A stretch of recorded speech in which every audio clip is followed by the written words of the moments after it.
Bonjour à toutes, bonjour à tous. Donc, on se retrouve sur la chaîne Bien-être aujourd'hui, la chaîne Harmonie, donc avec Véronique Romans. Bonjour Véronique. Alors, Véronique, donc, qui fait de la psychologie de l'âme, des soins énergétiques de l'âme, et également qui a des techniques de libération émotionnelle. Donc, vous souvenez-vous d'elle, hein, c'est une partenaire de la chaîne. Aujourd'hui, on se retrouve avec Véronique donc pour une chronique sur le thème des chakras. Donc, tout le monde en a toujours plus ou moins entendu parler, mais qu'est-ce que c'est que ça? N'est-ce pas, Véronique? Tout à fait. Et je vais demander si je peux partager l'écran, du coup, Mhm. voilà. Comme ça, vous pouvez voir un peu. Parce que c'est vrai qu'on parle souvent des chakras, comme tu dis. Et en fait, il faut bien faire une différence entre ce qui est chakra et ce qui est centre. Les centres, en fait, là où l'énergie rentre en nous, se trouve, bon, au-dessus pour le centre coronal, ça on le sait, le centre frontal, c'est plutôt devant. Mais les autres centres, c'est les centres de la gorge, le cœur solaire, le plexus solaire et le sacré, c'est plutôt derrière la colonne vertébrale, entre 2 à 7, 10 centimètres de la colonne vertébrale, et le centre de la base, donc qui est en dessous. Les chakras se positionnent devant. Donc le centre de la gorge, bah, c'est devant la gorge. Le centre du cœur, on a le chakra qui est devant, le plexus solaire à ce niveau-là, le centre sacré à ce niveau-là. Au niveau du centre coronal, ça ressort au même niveau, mais en sachant que le centre coronal va bien euh, vers la troisième cavité dans le cerveau. Mhm. Le centre frontal, c'est pareil. Il y a les deux, mais le centre frontal est un chakra ou un centre un peu différent, on en reparlera. Et le centre de la base, qui pareil, ça rentre et ça ressort aussi du même côté. Mais il est lié, en fait, le centre coronal est lié au centre de la base. Alors, quelle est la différence entre centre et chakra?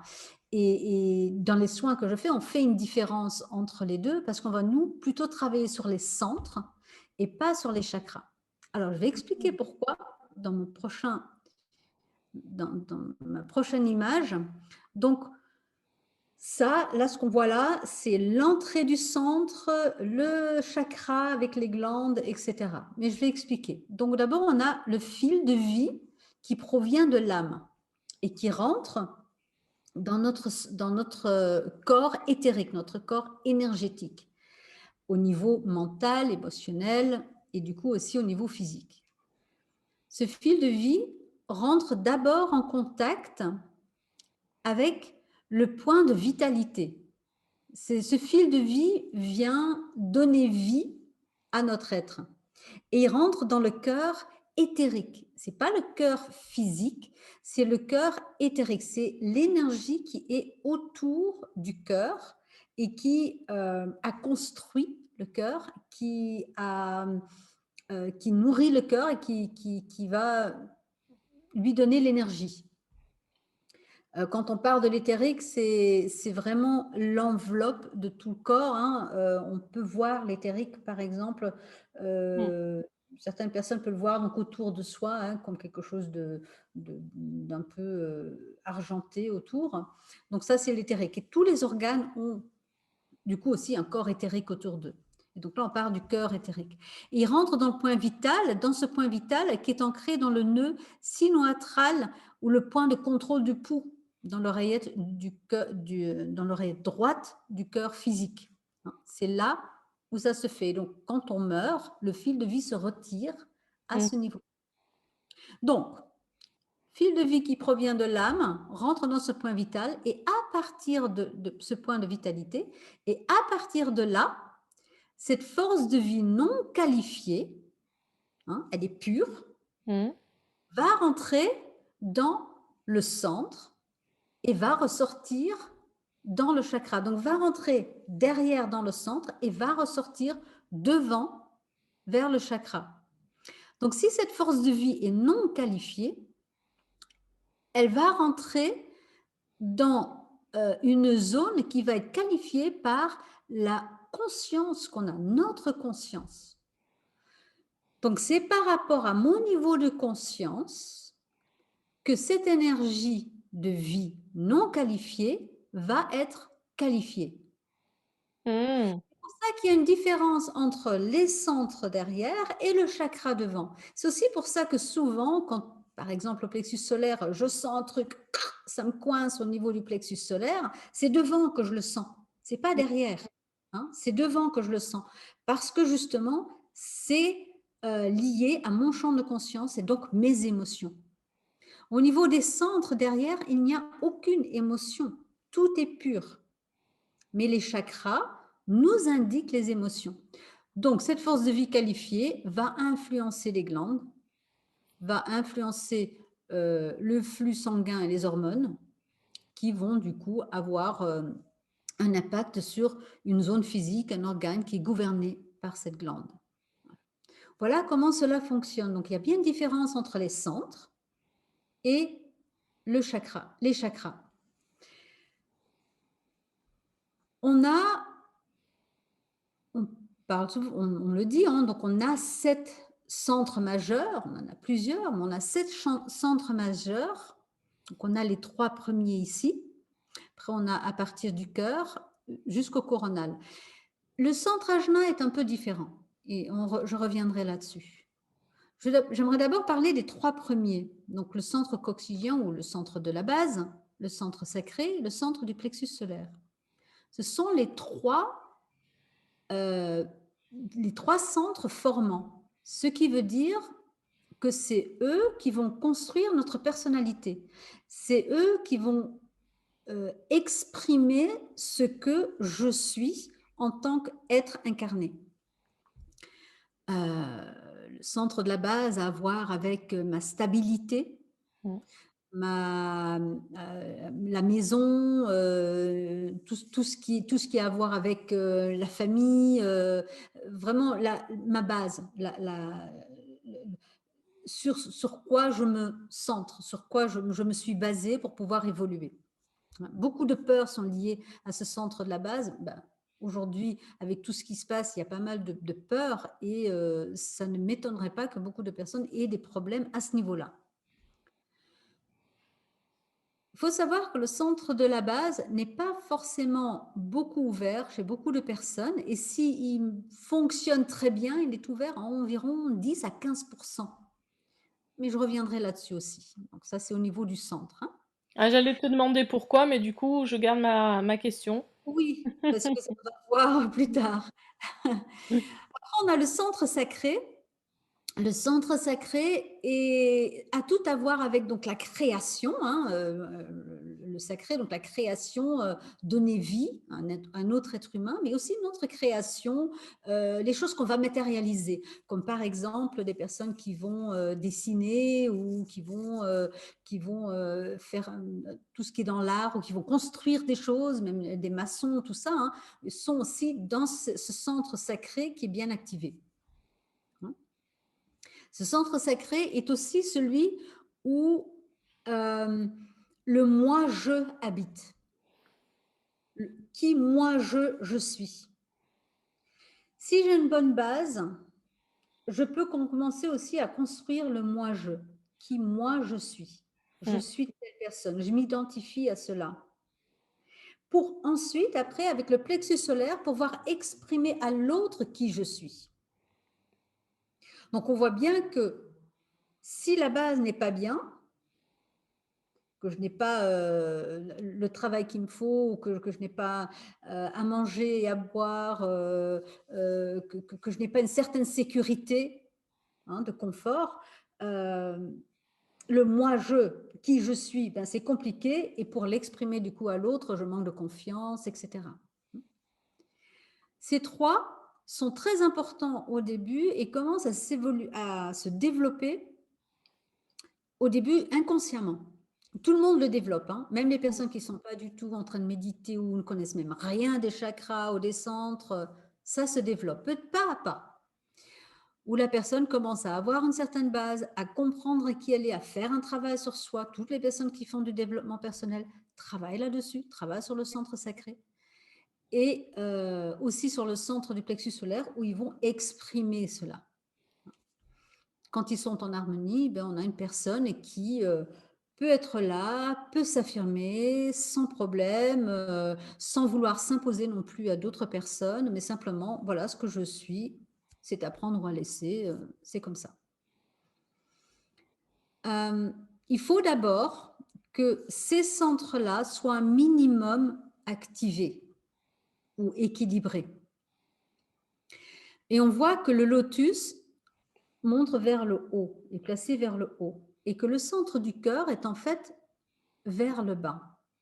Mais ça, c'est au début, parce que petit à petit, le centre du cœur, le lotus du cœur, va évoluer vers le haut. Aujourd'hui, le centre du cœur aide Mm. à faire développer les trois qui sont en bas. Et on voit là aussi le coronal, c'est pareil, il descend aussi pour faire évoluer ce qui est en bas. À un moment donné, quand on va passer du plexus solaire au niveau du centre du cœur, c'est là où on va rentrer dans une très grande crise. Les pervers narcissiques sont des personnes qui ont commencé, qui ont bien construit ce qu'ils sont, mais qui ont commencé à monter vers le haut, mais qui sont en réel conflit avec les autres. Toutes les émotions qu'on a vont nous montrer où on en est au niveau du développement des trois premiers. Si j'ai beaucoup de peur, si j'ai beaucoup d'insécurité dans ma vie, c'est que je suis en train de construire ce centre de la base. Si je suis vraiment accrochée à tout ce qui est famille, je vais rester habiter à côté de mes parents, etc. Je veux avoir un travail qui est sécurisant, etc. C'est que je suis en train de développer ou que j'ai besoin de développer le centre de la base. Si je suis hyper timide, que je me laisse influencer, le dernier qui a parlé a raison, je n'ai aucune idée de moi, je n'ose pas parler, je suis quasi transparente, c'est que j'ai beaucoup à travailler au niveau du centre sacré parce que je n'existe pas. Au niveau du plexus solaire, si je ne suis pas, si les relations avec les autres n'est pas fluide, si j'ai du mal à me situer avec les autres personnes, si à trouver ma place, tout simplement, quand il y a plusieurs personnes, c'est que j'ai un problème au niveau du centre plexus solaire et que j'ai un travail à faire à ce niveau-là. Ce n'est jamais, jamais, jamais une critique. Mm. Quand on a un problème à ce niveau-là, quand on a une émotion qui vient, ça veut simplement dire, émotion venant du latin motion, qui veut dire déloger, qui veut dire bouger, comme ou du français émouvoir, émouvoir qui veut dire du coup déloger, de bouger de là, de sortir de là.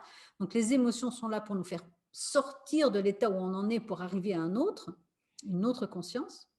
Donc les émotions sont activées par ces trois-là.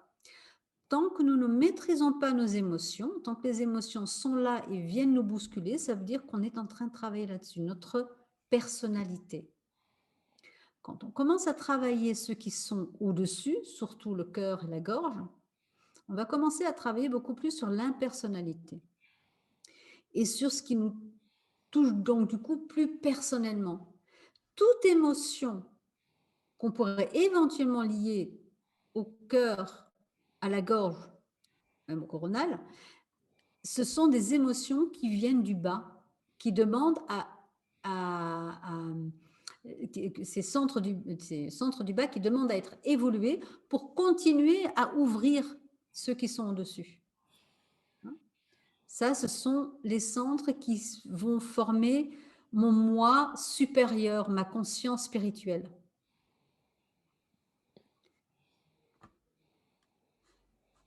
Les centres sont liés. Donc, on a le centre cardiaque avec le centre plexus solaire. le centre sacré avec le centre de la gorge et le centre de la base avec le centre coronal. Le centre coronal et la base vont ensuite aussi créer ce qu'on appelle la Kundalini. Mm.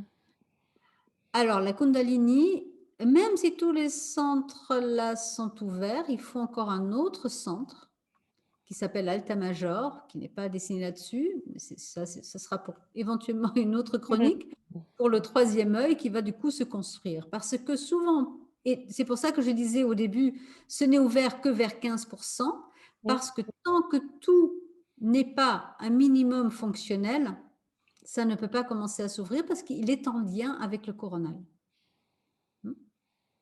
Et le coronal étant un des derniers qui s'active, naturellement, la base va du coup s'activer aussi beaucoup plus tard.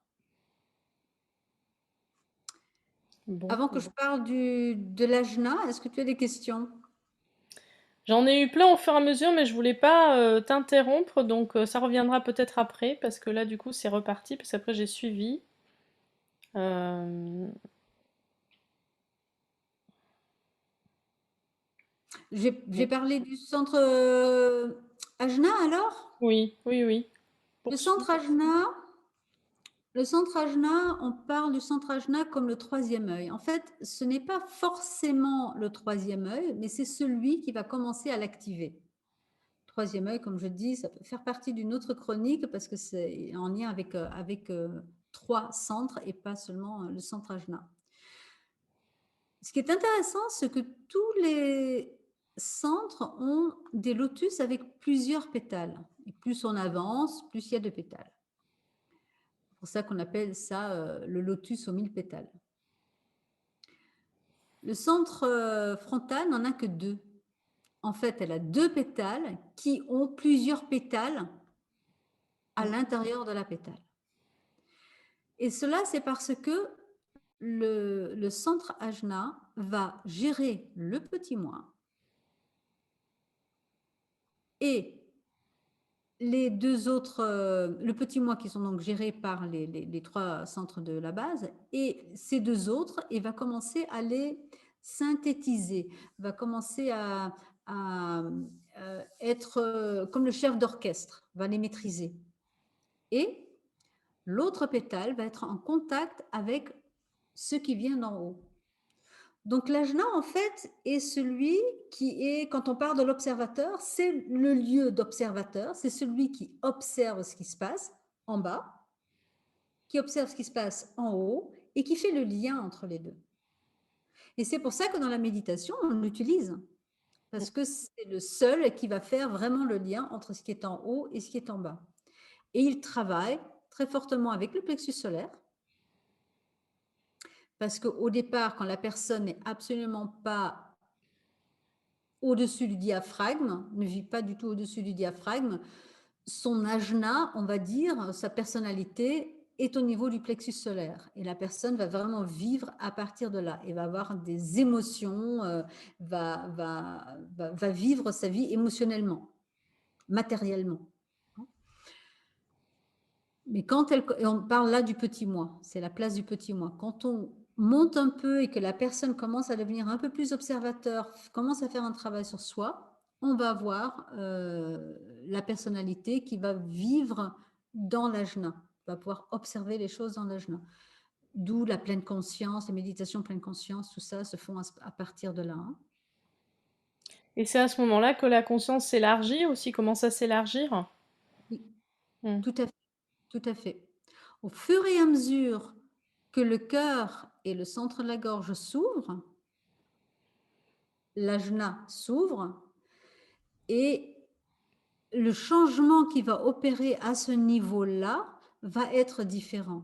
Au début, je me construis vraiment par rapport à moi, par rapport à moi. Hein, c'est moi et moi. Et moi par rapport aux autres, mais c'est moi. Voilà. C'est quand je commence à ouvrir le centre du cœur que je me dis, mais en fait, il n'y a pas que moi dans cette histoire, il y a les autres aussi. Et au début, quand je suis encore bien à plexus solaire, je veux dire, mais il y a les autres aussi. Ils peuvent m'être utiles, les autres. Et donc, du coup, pervers narcissique, etc.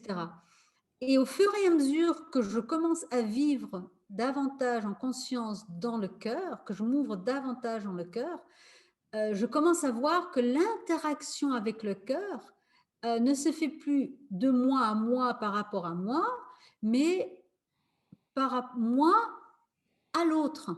Mm. Je ne suis plus en conflit avec l'autre vers moi, mais c'est moi qui m'ouvre à l'autre. Et au lieu de me dire comment l'autre peut m'être utile, je commence à me poser la question comment je peux être utile à l'autre. Mm. Oui, on Ça inverse se en fait fait le schéma. naturellement doucement. On inverse le schéma tout doucement. Voilà, et c'est pour ça que le cœur va s'ouvrir de plus en plus vers le haut. Mais bon, d'abord, il va être comme ça. Donc Mm. là, quand il est ouvert comme ça, très vulnérable, Mm. parce que ben, ce sont toutes les personnes qui sont allergiques, par exemple. Mm. Allergiques contre la nourriture, contre les gens, contre le bruit, contre les ondes. Ils commencent à s'ouvrir et là, ils reçoivent tous en pleine face. Mm. J'ouvre mon cœur, mais je n'ai pas l'habitude encore de gérer ça et de Mm. trouver ma juste place à ce niveau-là. Donc, le travail en dessous continue.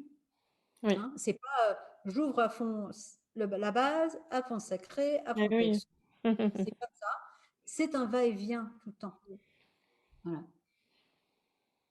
Et oui, puisqu'ils sont interreliés, interconnectés, donc en fonction de comment ça réagit en bas, au milieu ou en haut, bah, ça va faire bouger aussi les autres chakras. Tout à fait. Tout à fait. Tout à fait.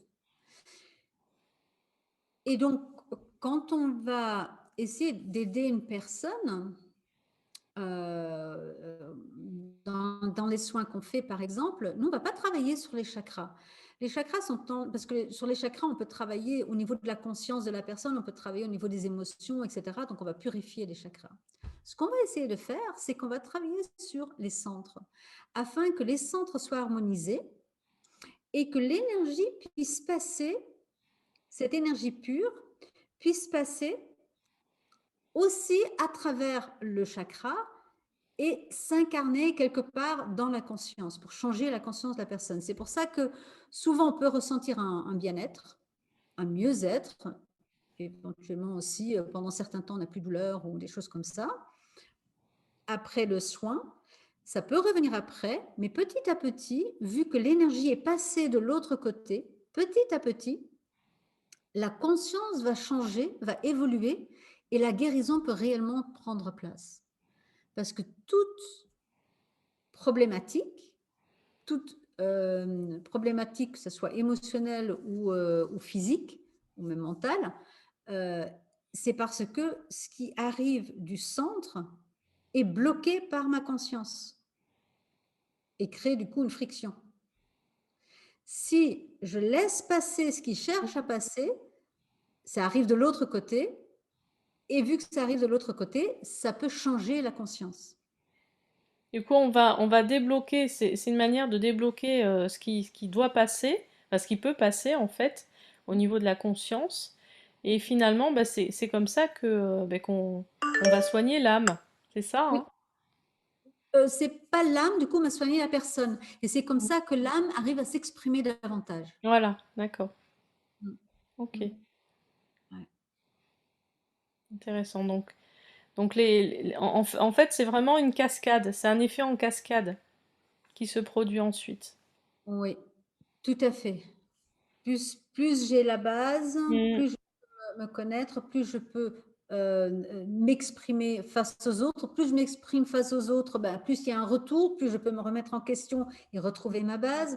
Il y a tout un va-et-vient tout le temps. Hein, c'est pas couche par couche. Et au absolument. début, dans les 3 premiers, on a vraiment besoin de la dualité. On a vraiment besoin des expériences de vie et des confrontations avec l'autre aussi, Mm, mm, pour apprendre à me connaître. oui. Et puis après, on en a de moins en moins besoin puisqu'on est dans un espace différent qui est plus justement comment je vais être utile aux autres et comment je vais créer avec les autres. Voilà, tout à fait. Et j'ai plus autant de boutons. Quand je suis au niveau des 3 premiers, j'ai des boutons qui vont, voilà, une personne qui me coupe la route, ça y est, j'explose. Une personne qui passe devant moi dans la file d'attente dans les magasins, j'explose parce que j'ai des boutons qui sont hyper actifs. Mmh. Au fur et à mesure de ce développement et de m'assise et de savoir qui je suis et de ma relation aux autres, je comprends les autres aussi mieux, du coup, et je suis moins actif, moins réactif émotionnellement. Mmh. Ça ne OK. veut pas dire que j'ai plus d'émotions. Ça ne Mmh. veut pas dire qu'on ne peut pas avoir une réaction émotionnelle, mais qui s'exprime ou moins Mmh. longtemps, Mmh. violent, ou parfois qui s'exprime à l'intérieur. Ça ne veut pas dire que je vais l'inhiber. Oui. Qui s'exprime à l'intérieur, que je vais prendre soin de cela, Mmh.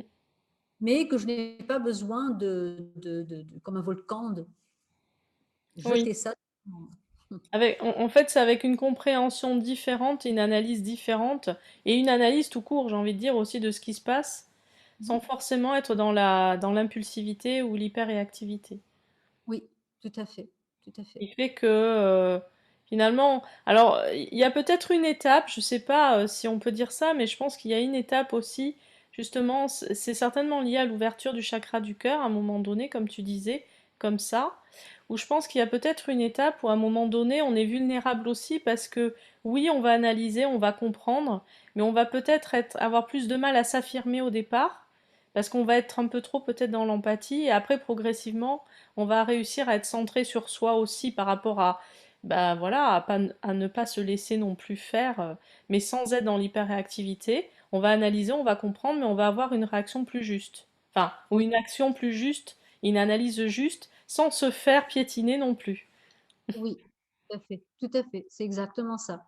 Mm, Et c'est là où on voit que le chemin de qui je suis moi et l'expression et l'ouverture vers l'autre, c'est tout un chemin et on peut le voir chez les personnes. mm, L'empathe, c'est quoi? C'est tout simplement une personne qui a compris que être ensemble, c'est super, que moi, je ne suis pas la seule à souffrir, qu'il y en a d'autres qui souffrent aussi autour de moi, qu'il faut s'entraider, qu'on ne peut pas rester tout seul. Et si un empathe rencontre une personne qui est bien dans le plexus solaire et qui veut bien en profiter, ben, elle va souffrir davantage sans rien comprendre. Et elle va essayer encore et encore et encore. Et l'autre va prendre et prendre et prendre. Et mm, ils vont bien en profiter. Voilà. D'où les problèmes relationnels qu'on a aujourd'hui. tout à fait, tout à fait.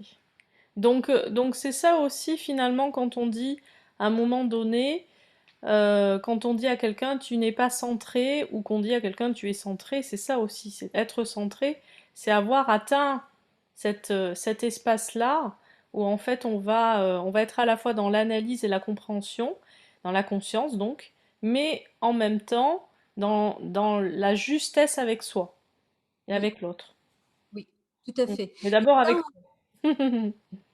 d'abord avec soi, effectivement. Et ça, on va aussi savoir parce que justement, dans le centre du cœur, là, dans le centre du cœur, pas le cœur, de la gorge, on va exprimer la créativité. Si le centre sacré, c'est la créativité dans la matière, Mm. ça va être la créativité qui est liée au mental supérieur, le mental qui est influencé par l'âme, qui est influencé par notre être supérieur, qui est en dehors des émotions. Mm.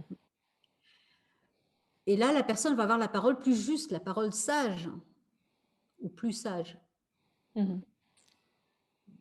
C'est une autre créativité qui se crée là. Ça peut aussi s'exprimer à travers des livres ou à travers de l'art, hein, mais l'art sera différent. Il y aura quelque chose de différent qui va s'exprimer. Et souvent, c'est quelque chose de nouveau. Mm. C'est pas quelque chose d'ancien, quelque chose qu'on a déjà vu, qui a été amélioré, mais c'est quelque chose de nouveau qui va s'exprimer parce que ça vient d'ailleurs. D'accord. Très intéressante cette vision des chakras et tout ce qui est relié entre eux, c'est vraiment très, très riche, très, très, très intéressant. On pourrait, je pense qu'on pourrait, enfin, oui, oui, enfin, oui, il y aurait de quoi en faire un livre, effectivement. Il y aurait de quoi en parler pendant des heures, tellement c'est intéressant. J'en ai un peu justement dans mon livre Avancer en douceur, j'en parle hein, de ça aussi. Mais plus précisément, on a fait une formation là-dessus sur les soins par l'âme, où on parle, où on va explorer tout ça aussi. Mhm.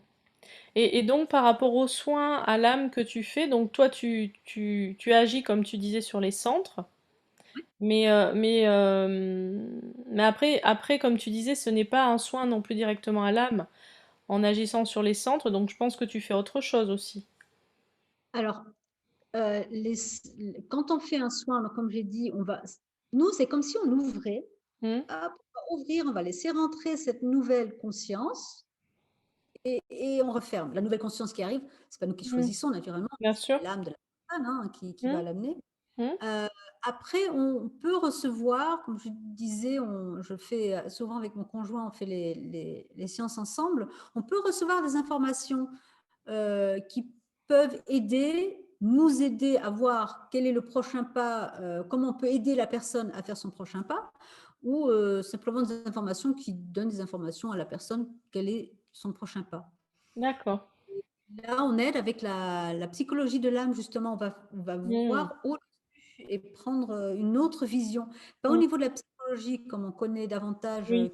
Hmm. qui, est la- qui travaille beaucoup sur les trois centres de base, mais plutôt pour comment évoluer, faire évoluer et ouvrir ces autres centres. Mm. Un chemin d'évolution en fait. Oui, tout à Hmm. fait. Tout à fait.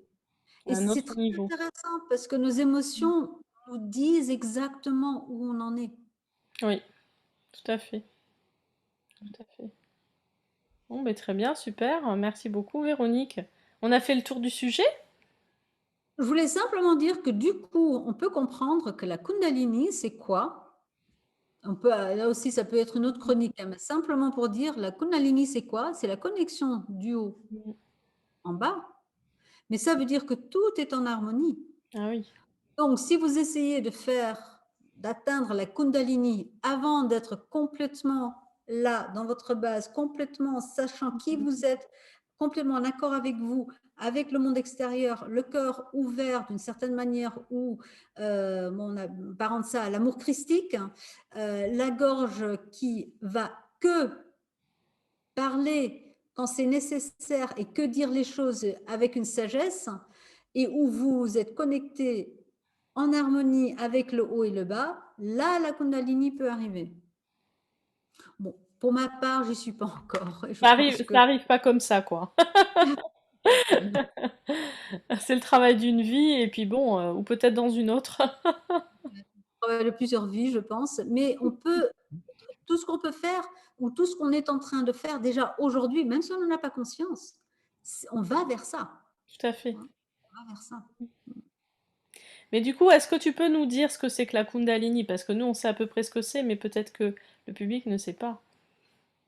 Je pense que ce qu'on dit de la Kundalini, que c'est le feu, le serpent qui est enroulé au niveau de la base et qui s'élève, c'est le feu qui s'élève, Mm. voilà, où on est complètement aligné et là, on est un être complètement spiritualisé.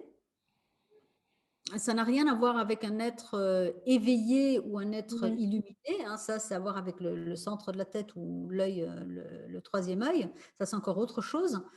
Mais là, on est en totale maîtrise Mm. de tout ce qui est matière.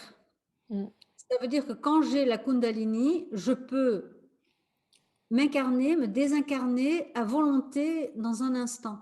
Je peux matérialiser ce que je veux dans Mm. ma main. Je peux me dédoubler. J'ai un total contrôle de tout Mm. ce qui est matière. Mm. Mais j'ai la conscience pour le faire aussi. Eh Et c'est oui. aussi pour ça, c'est aussi pour ça qu'il y a ces Mm. voiles-là qui séparent. Mm. Parce que si j'avais des notions de ce Heureusement. grand Eh oui. tout, Mm. Mm.